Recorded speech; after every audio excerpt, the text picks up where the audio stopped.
तो जो भी मास हमने स्टार्ट में रखा था यानी 300 ग्राम, वही मास कुकिंग के बाद भी रहेगा।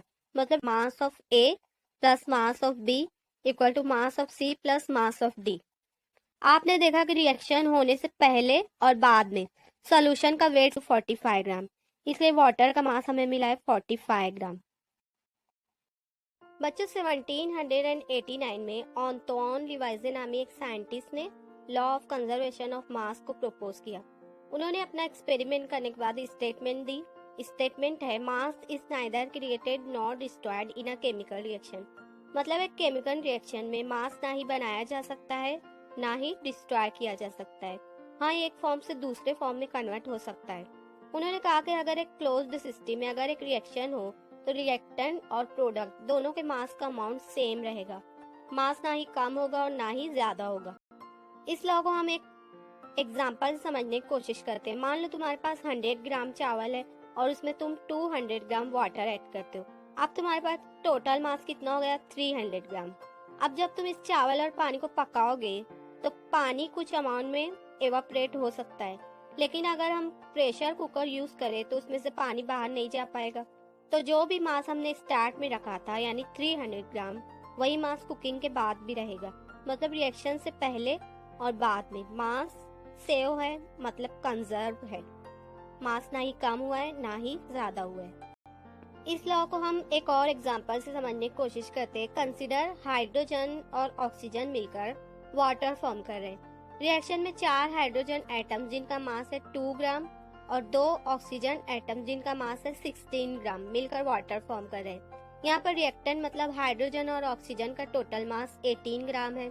आप देखेंगे कि वाटर में भी 4 हाइड्रोजन और 2 ऑक्सीजन एटम्स हैं और वाटर का मास भी 18 ग्राम है। इस रिएक्शन से ये प्रूव होता है कि मास हमेशा कंजर्व रहता है। Now let's see mathematical expression for law of conservation of मास। इस लॉ को मैथमेटिकली इस तरह से एक्सप्रेस किया जाता है। Total mass of reactant equal to total mass of product.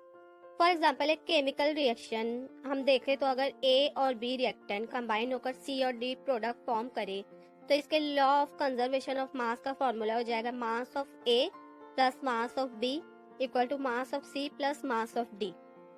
इसलिए एक जनरल केमिकल रिएक्शन के लिए फॉर्मूला होगा summation of mass of reactants equal to summation of mass of products. यहाँ पर summation symbol sum of all reactant और product के लिए यूज होता है।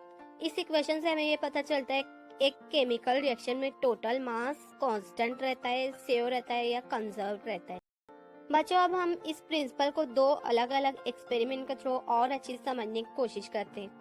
फर्स्ट एक्सपेरिमेंट में हम 2 अलग अलग केमिकल सब्सटेंस लेंगे जैसे कैल्शियम क्लोराइड और सोडियम सल्फेट। यहाँ पर हमें 5% का सोल्यूशन बनाना है। इसके लिए हम दोनों सब्सटेंस को 0.5 ग्राम लेकर 10 ml वाटर में डिजोल्व करेंगे।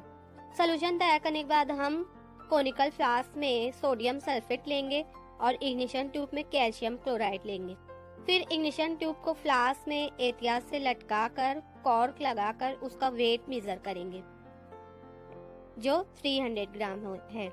वेट करने के बाद फ्लास्क को हिलाएंगे ताकि दोनों सोल्यूशन अच्छी तरह से मिक्स हो जाए। यहाँ पर दोनों सोल्यूशन के दरमियान रिएक्शन होने की वजह से सोल्यूशन का कलर चेंज हो गया है। अब हम इस सोल्यूशन का वेट करेंगे जो फिर से 300 ग्राम है।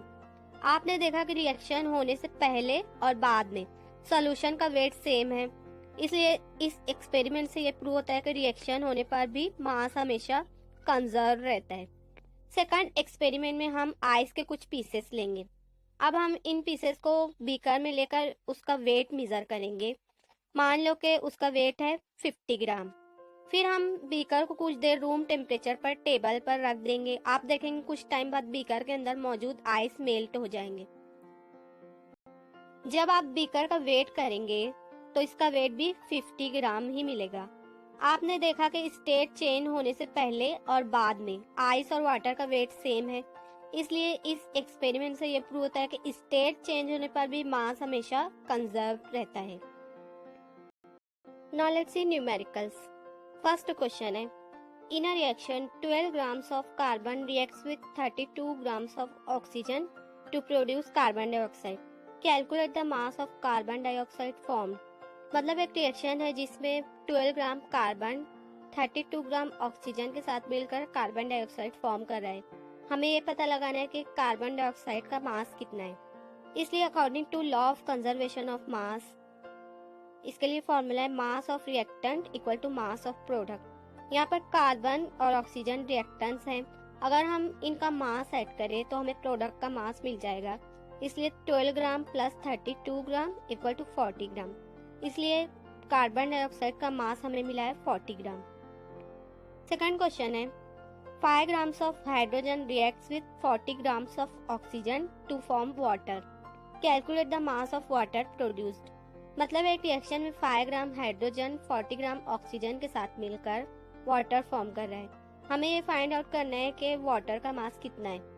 इसलिए law of conservation of mass के लिए इस रिएक्शन का फॉर्मूला होगा mass of hydrogen plus mass of oxygen equal to mass of water. इसलिए रिएक्टेंट का मास ऐड करने पर हमें प्रोडक्ट का मास मिलेगा 5 gram plus 40 gram equal to 45 gram. इसलिए वाटर का मास हमें मिला है 45 ग्राम। नेक्स्ट क्वेश्चन है in a reaction 15 gram of substance A reacts with an unknown mass of substance B to produce 45 gram of product. Find the mass of substance B. मतलब एक reaction में 15 ग्राम substance A substance B के साथ मिलकर 45 ग्राम product form कर रहा है। हमें मालूम करना है कि सब्सटेंस B का मास कितना है। इसलिए law of conservation of mass का फॉर्मूला होगा mass of reactant equal to mass of product. यहाँ पर A और B रिएक्टेंट्स हैं, इसलिए फॉर्मूला हो जाएगा mass of substance A plus mass of substance B equal to mass of product. हमें सब्सटेंस B का मास फाइंड आउट करना है, इसलिए फॉर्मूला हो जाएगा mass of substance B equal to mass of product minus mass of substance A। Mass of product हमारे पास है 45 gram minus mass of substance A है 15 ग्राम, इसलिए मास ऑफ सब्सटेंस B हमें मिला है 30 ग्राम। नेक्स्ट क्वेश्चन है when magnesium Burns in oxygen 24 grams of magnesium combines with 16 grams of oxygen to form magnesium oxide. Calculate the mass of magnesium oxide. मतलब एक reaction में 24 ग्राम magnesium 16 gram oxygen के साथ मिलकर मैग्नीशियम ऑक्साइड फॉर्म करा है।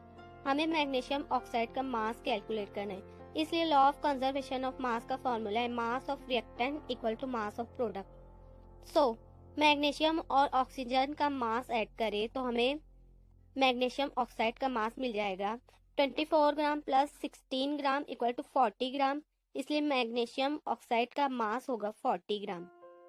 Last question है a mixture of 12 gram of carbon and 32 gram of oxygen is reacted to form carbon dioxide. If 40 gram of carbon dioxide is formed, calculate the remaining mass of any unreacted substance.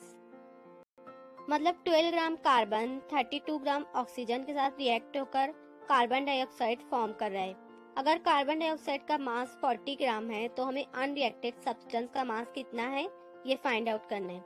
इसलिए according to law of conservation of mass formula total mass of reactant equal to 12 gram carbon plus 32 gram oxygen equal to 44 gram. हमने यहाँ पर total mass of reactant find out किया है।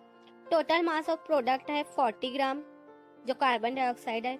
यहाँ पर हमें unreacted substance का मास कैलकुलेट करना है, इसलिए law of conservation of mass का फॉर्मूला हो जाएगा total mass of reactants equal to total mass of product plus total mass of unreacted substance.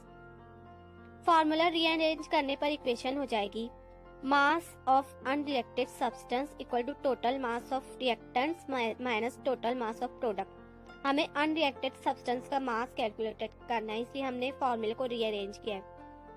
हमारे पास टोटल मास ऑफ रिएक्टेंट है 4 ग्राम, टोटल मास ऑफ प्रोडक्ट है 40 gram, इसलिए हमें मास of unreacted substance मिला है 4 ग्राम। वीडियो अगर अच्छी लगी तो लाइक करें, चैनल को सब्सक्राइब करें। Thanks for watching.